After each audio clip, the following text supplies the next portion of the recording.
अस्सलाम वालेकुम। रमज़ानुल मुबारक का बाबरकत महीना चल रहा है।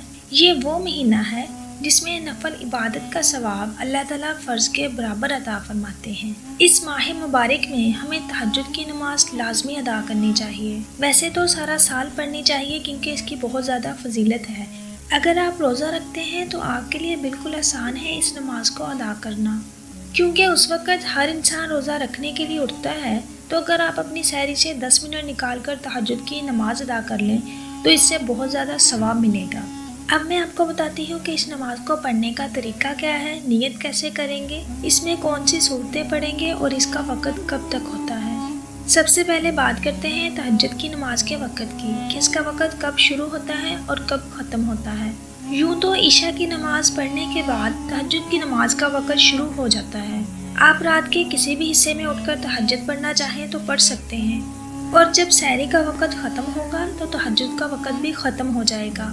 लेकिन इस नमाज को अदा करने का अफजल तरीन वक़्त सुबह सहरी का वक़्त होता है।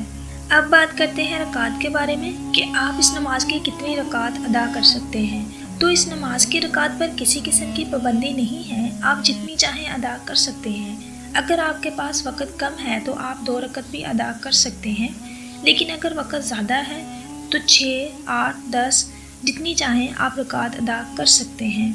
और तहज्जुद की नमाज़ पढ़ने का तरीका बिल्कुल आसान है। सबसे पहले नियत करेंगे।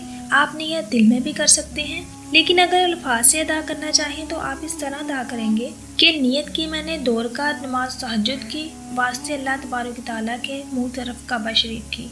नियत करने के बाद तकबीर तहरीमा कहकर नमाज शुरू करेंगे। सबसे पहले सना पढ़ेंगे, फिर आउज़ बिल्लाह, बिस्मिल्लाह, फिर सूरत फातिहा और इसके साथ कोई भी सूरत मिलाएंगे। आप सूरत इखलास भी पढ़ सकते हैं। उसके बाद रुकू करेंगे, दोनों सजदे करेंगे और ऐसे आपकी एक रकत कंप्लीट हो जाएगी। और फिर जब दूसरी रकत के लिए खड़े होंगे तो सबसे पहले बिस्मिल्लाह, फिर सूरत फातिहा और फिर कोई सूरत मिलाएंगे, फिर रुकू करेंगे, फिर दोनों सजदे, अत्ताहियात बैठेंगे, दरूद और दुआ पढ़कर सलाम फेर देंगे और इस तरह आपकी 2 रकात कंप्लीट हो जाएंगी। इसी तरीके से आपने 4, 6, 8, 10 जितनी रकात पढ़नी चाहें आप पढ़ सकते हैं। और इसके बाद दुआ करें, आपकी जो परेशानी होगी इंशाल्लाह हल हो जाएगी।